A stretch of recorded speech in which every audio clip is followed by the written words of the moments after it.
welcome to Build Different, a leadership podcast powered by JCI Manila. Now, ladies and gentlemen, we want to welcome all of you to the set, of course, to the people you're going to be seeing on a per episode basis, and to the rest of the amazing stories we're going to be sharing with you. My name is Jazper. My name is David. And I'm Rhett. And welcome to Build Different. Let's take a step back muna. No? So, especially for those people who are not from JCI Manila or who's not from JCI ecosystem, maybe you can do a bit of an introduction about yourself from your humble beginnings. And from your humble beginnings and, also a bit snippet nung life mo outside JCI. Okay. Sige. I guess some of my closer friends in JCI know this already and have heard it many, many times. Yeah.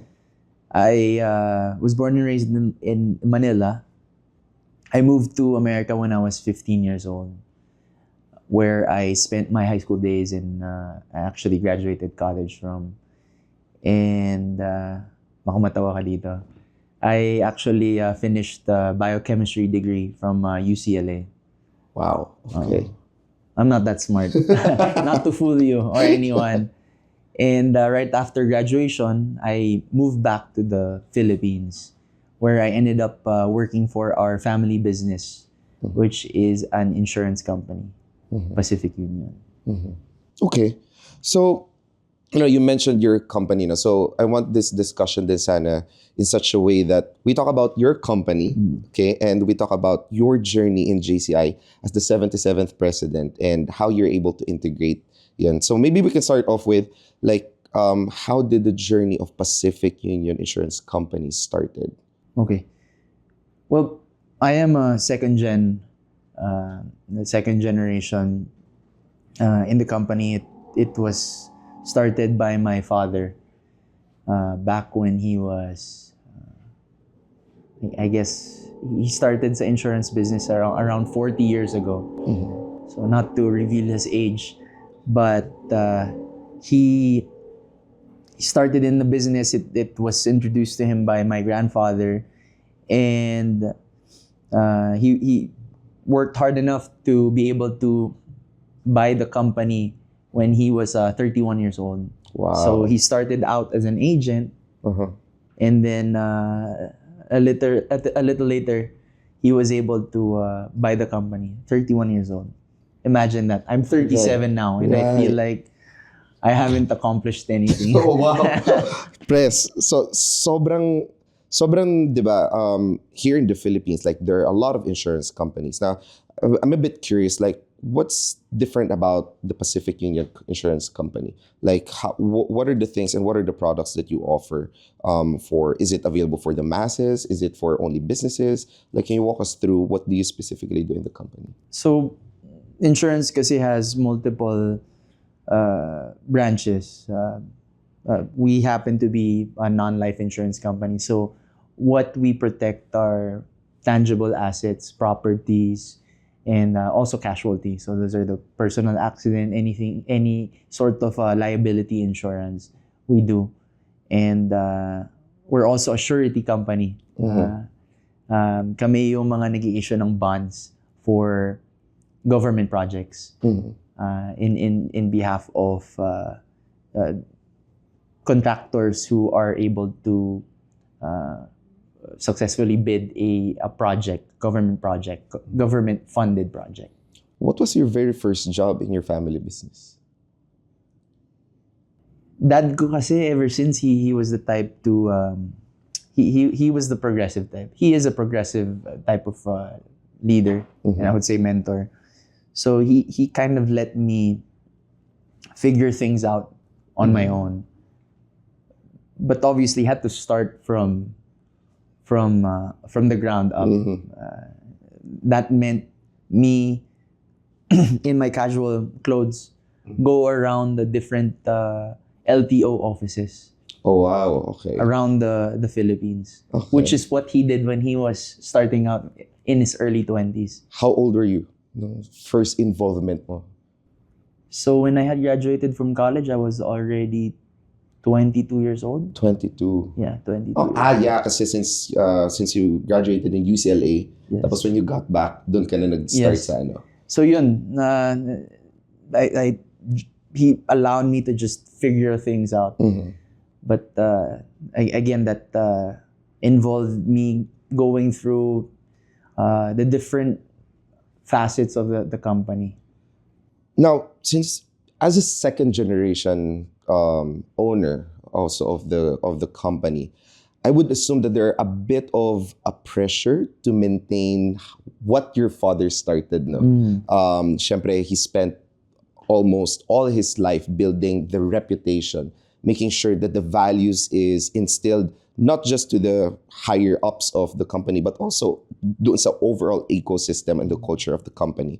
Now, what was the role that you had to continue to make sure that the legacy of your father stays alive, even in your leadership? Oh, that's a tough question. We didn't have that conversation earlier. Curveball. Yeah.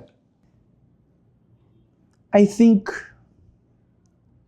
so the question is what did I need to do in order to continue the carry on yes. the what my dad has started. Yes. Okay. Well, I'll be honest with you. my priorities have shifted over the years. When I was much younger, I agree with you, there was that pressure. Not that it has left, no. But the pressure was mainly on the notion that, wow, this is what my father has built, and how do I make it bigger, better, greater than how he was able to start it? And to the point that you can imagine, it just becomes like a uphill battle as you go along. But that has completely shifted to it shouldn't be about that. It shouldn't be about having that same mindset, but it's more of how do I actually sustain this business? How are we able to create a legacy out of it? And I think by having that perspective, it kind of relieved some of that pressure. So going back to your question, how do I carry that forward? It's having that vision that I need to be able to get this organization to make it more sustainable, to make it sustainable rather, and pass it on to the next generation. Yeah. So I don't. Probably because other people would think that if you're a second generation company, like you're getting the business of how your family started it, na madali na lang siya. Okay. And contrary to popular belief that there are like specific challenges in whatever phase or whatever generation. No? But I hope, if it's okay for you to be a bit vulnerable here, what was the challenges that you had to go through that you didn't expect na, okay, this is how my responsibility is na pala as, as the successor of the company? What do you think was the challenge talaga na na-encounter mo? Na, okay, I didn't expect na, okay, may ganito pa palang problema as a second-gen owner of the company.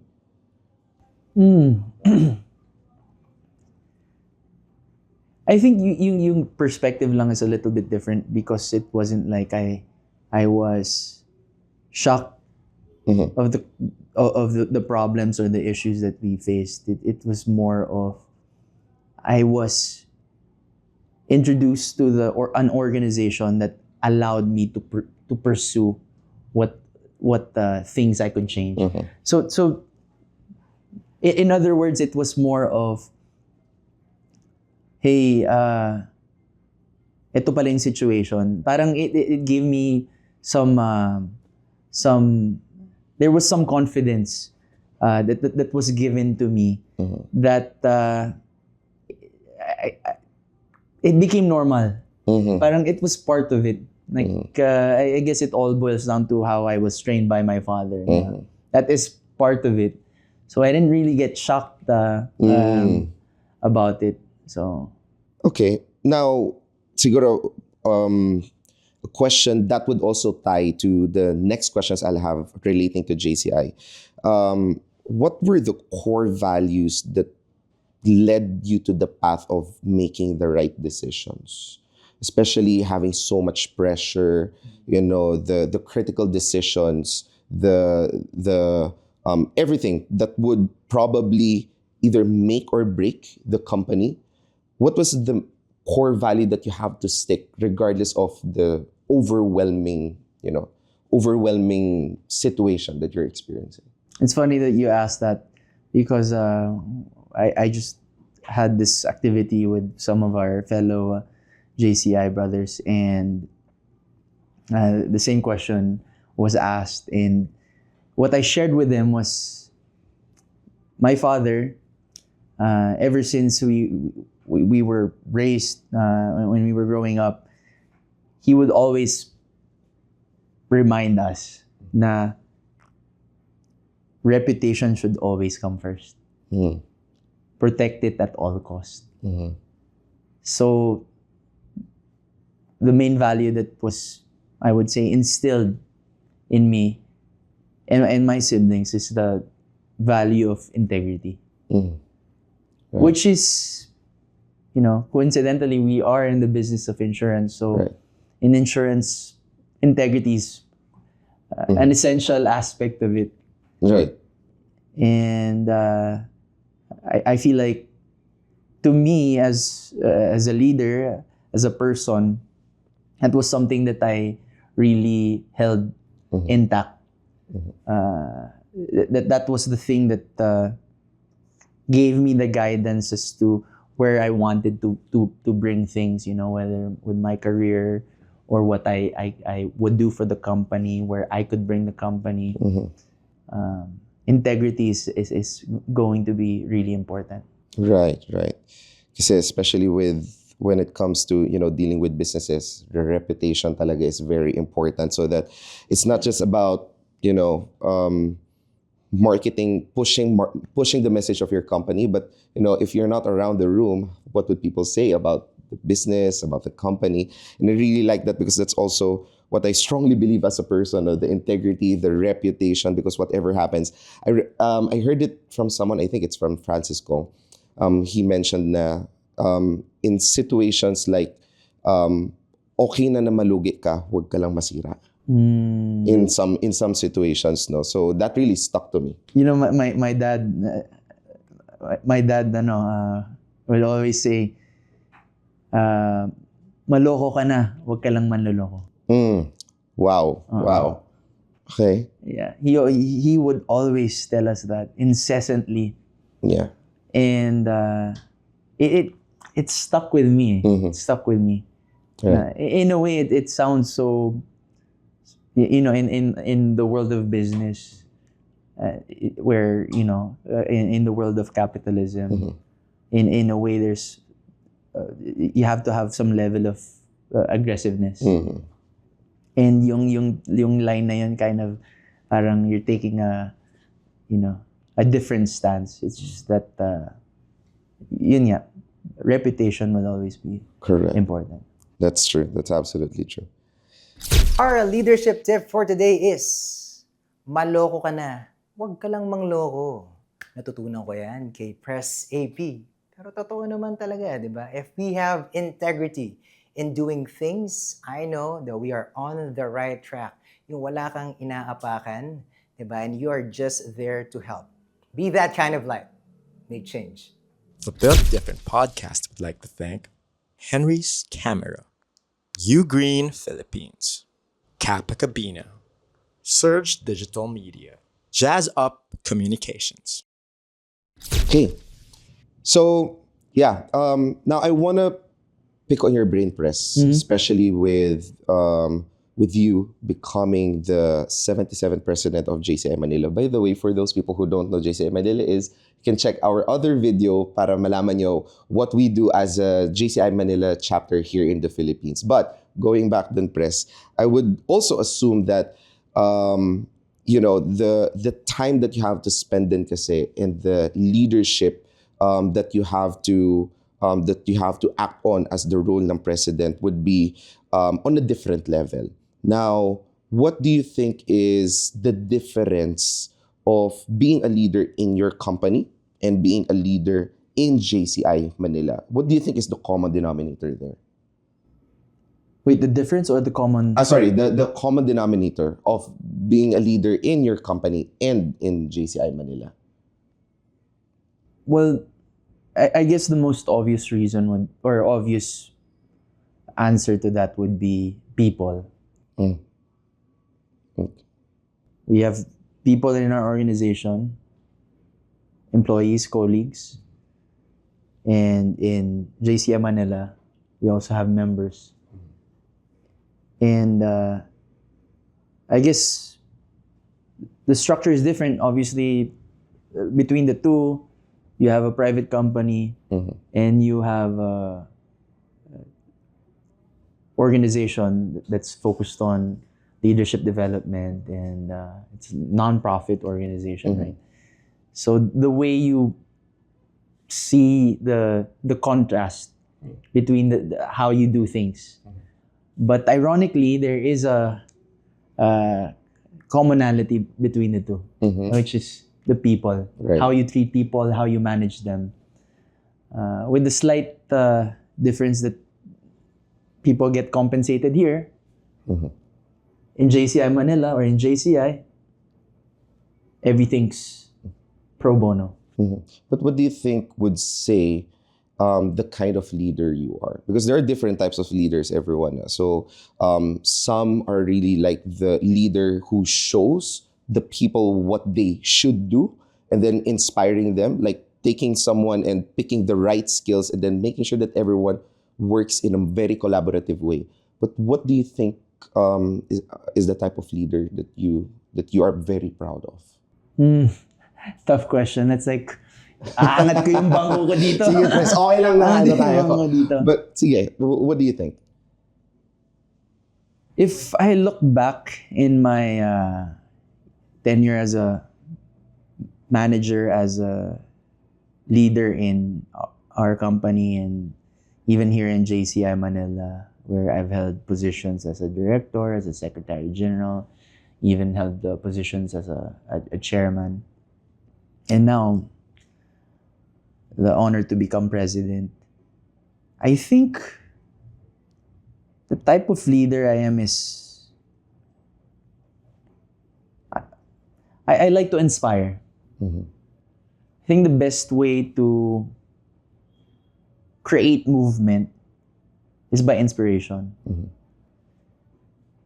It's quite the opposite of a leader that is to just say, this is what you need to do. Right.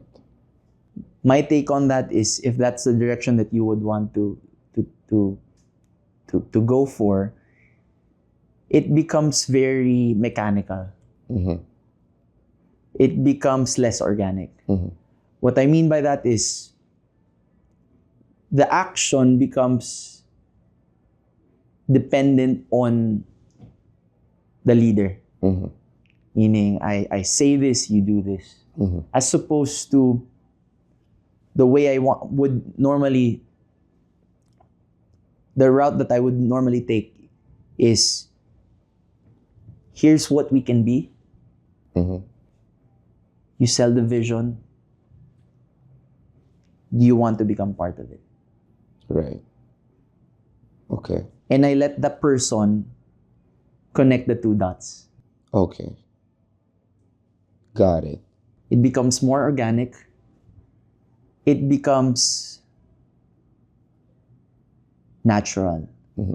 The person will now act hopefully on their own volition. They would now act on their own.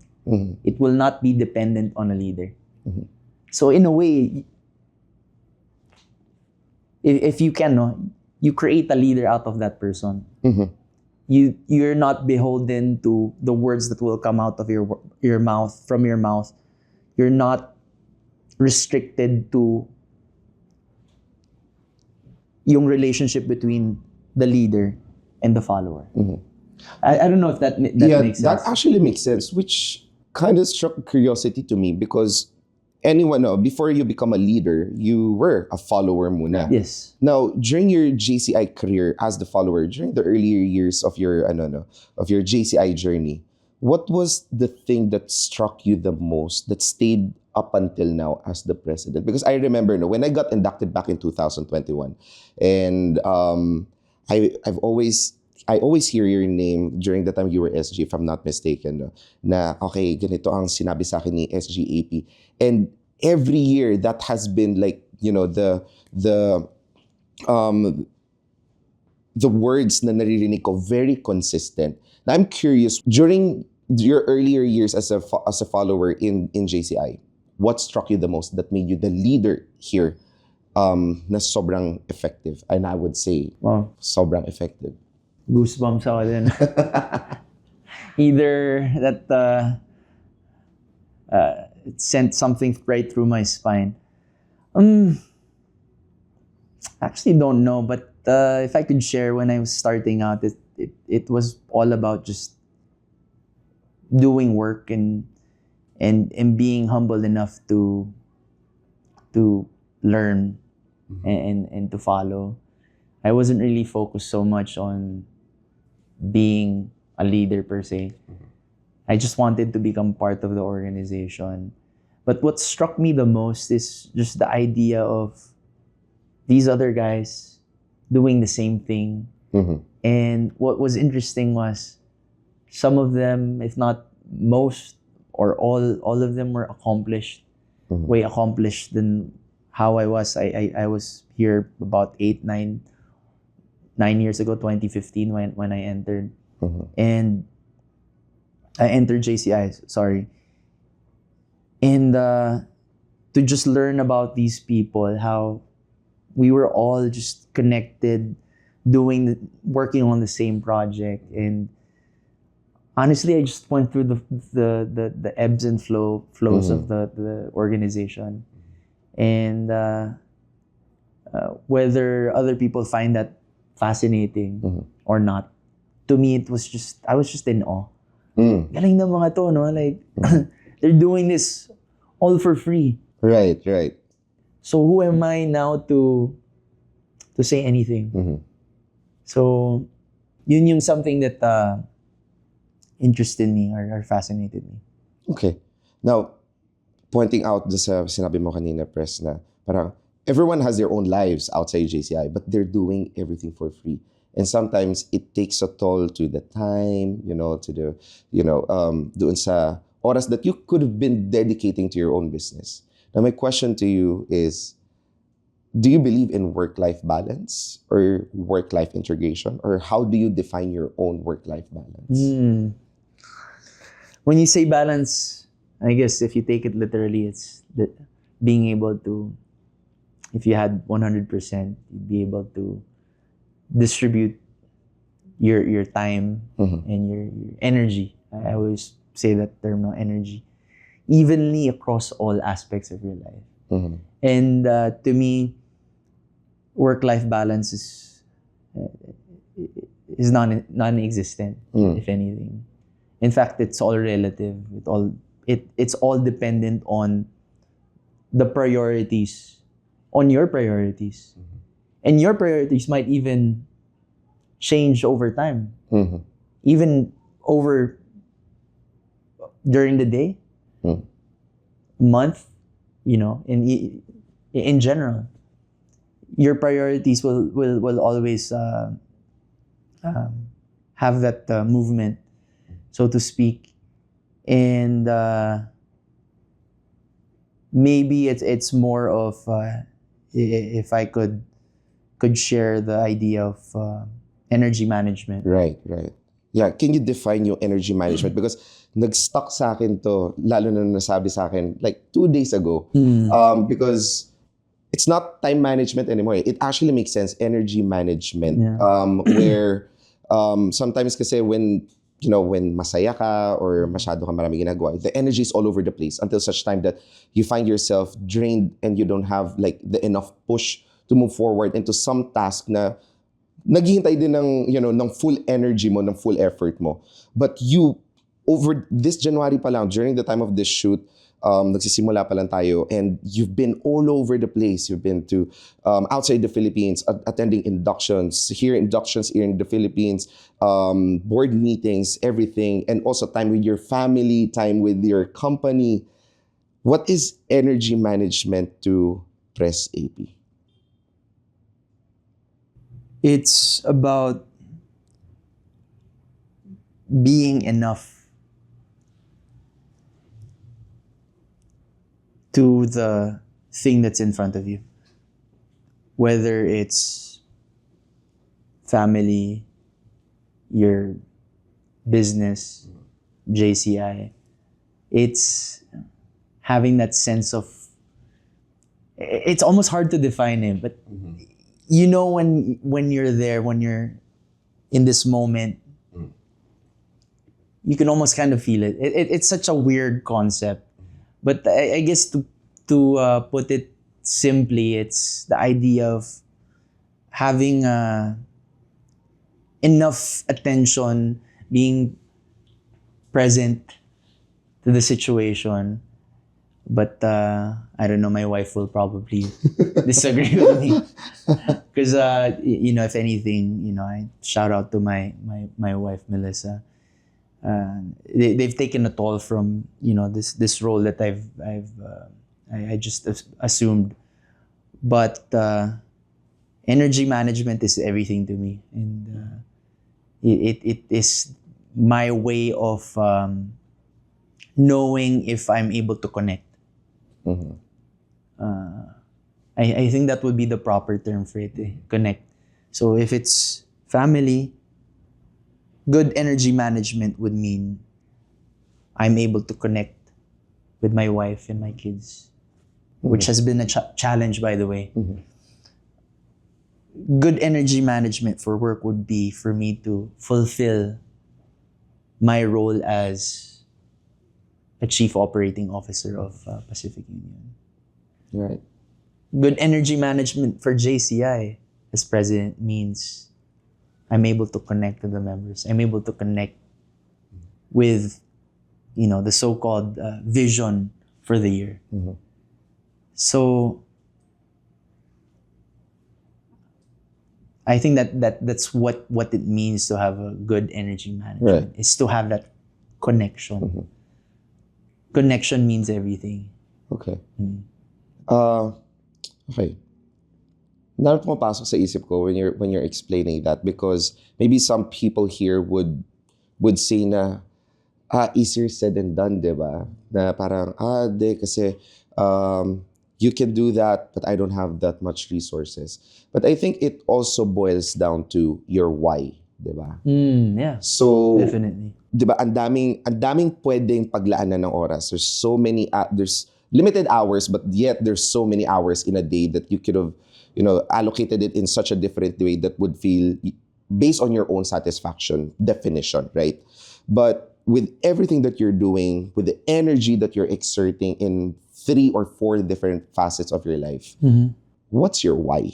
Parang what's keeping you ignited sa ginagawa mo? Especially with JCI as being the president, keeping your fire burning for the service of humanity. What keeps you going all throughout this year? It's super easy for me to answer that question, honestly. And I've shared it with the members during our campaign period for JCI Manila. And it's the same purpose that my wife and I have agreed on. And our why, our purpose is our children. I have 3 kids. I have 3 kids, 4-year-old, 2.5-year-old, and a 7-month-old baby. And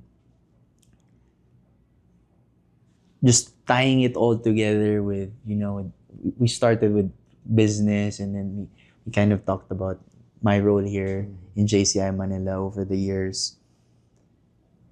And now my legacy and my children, what I would be able to create for them. So that's what I'm working on. That's my purpose. Ano yung maibibigay ko sa kanila? At the end of this road, not to be so not to be morbid or anything, but I'm the type kasi that I always look so far out. That my idea is I want to be able to leave something behind for my children, something that they would be proud of, and something that they would be able to grow themselves. Right. Just like what my father has given me now. Yun yung I feel like that would be my greatest legacy, and that is my why right now. Okay. What's the legacy you wanted to create? Okay. So pag sabihin natin in 20 years, pag nakita na ng kids mo, pumunta sila dito, naging JCI sila, nakita nila, oh, yung papa ko nandito sa ano. Correct. Oo. Correct. So, I mean, I can still respond to that. yeah. And it's weird how when they say a vision, a company's vision or a life vision, we talk about having that sort of picture. Diba? You paint a picture of what your company or what your life would look like. And to me, it's a little bit more specific. It's literally a scene that I paint in my head. And the way I would picture it is when my kids are old enough to have a good conversation with any grown adult, and they find out that person that they encounter was involved with JCI Manila, whether as a member or has worked with them in the past. And if they knew their name and knew the relationship to me, my kids can then ask them, did you know my father? Automatically, those people, whether members or partners, they will say the greatest of things about me. The things that I actually have created in my presidency, the things that I've shared over the past 10 years, which is, I've shared myself, honestly. And whatever they say to my children by then would make them so proud. Right. It could be new to them, and most likely it would be new to them. But just the idea of your kids being proud na, wow, that was my father. Wow, that gives me the chills. Okay, Press. So we're towards the end of our discussion. I know I've mentioned na may last question ako, but I just can't miss this one last na talaga. The tagline for 2025 for your board is built different. Now, everyone is also probably asking the same question, but can you walk us through what was the journey or what's the story behind the built different tagline and what does it mean for you? Thank you for that question. Parang Miss Universe question eh. Well, first of all, built different is more than a tagline. It's equally a statement, a challenge, and a mindset. So, like I've said earlier, as far as how or what type of leader I am, I'm the type that shares my vision, and I allow the person to think, to imagine how to reach that vision. Because it becomes more natural as opposed to if I was just instructing the person on what he needs to do or what he or she needs to do. So the build different mindset, it's all about knowing that we all have that unique mark in each of us that makes us special. And I think that's where any organization draws its strength. It's with the people, the unique people that it has. Whether it's JCI Manila or any private company. it's being built different that allows the organization to grow. But going back to the person, the whole idea about you setting the mindset with that person na they have to trust themselves first before we do anything. You have to know that you are adequate.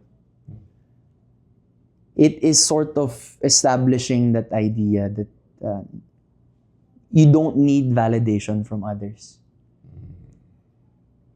So in a way, what we're setting is confidence. I think in any good human resource, the person needs to have that confidence. And you start with that build different mindset. And believe me, I've only gone through the board and our chairman. We're only halfway through this month, and there is that sense of optimism, because you can feel that people can see value in the message that we're sending out. That we have great leaders in this chapter. We have great people in even in JCI in general. So it kind of sounds like, you're making people realize that they can do something more, right? Instead of just instructing them that, okay, we need to do this, we need to do that because this is the vision. So probably what's the continuity and how do you make sure that everyone sustains that energy, that clear path and clear light at the end of the road up until the end of this year? So how do you make sure for that to happen? Well, a good message at least would never be sent only once. Doesn't mean that we've agreed on one thing now and that we're good to go and let's have them go on about their way. Good message is being consistent and persistent with it. So the idea of having that communication, not just at the beginning of the year, but all throughout. Not just with the words that we speak, but also with the message that we give out through our actions. I think that's how you set out a good tone for everyone. A tone clear enough for them to hear it throughout the year. Again, that the message here is you can do this because you're built different. This is what we want to achieve. So the idea of sustainability is not dependent on one person or a few people. I think that's where the greatness of any organization lies. Right. Again, when it's distributed, the energy is distributed across everyone. Yeah. Okay. Yeah. Well, good. No need for that. The Built Different podcast would like to thank Henry's Camera, U Green Philippines, Kappa Cabina, Surge Digital Media, Jazz Up Communications,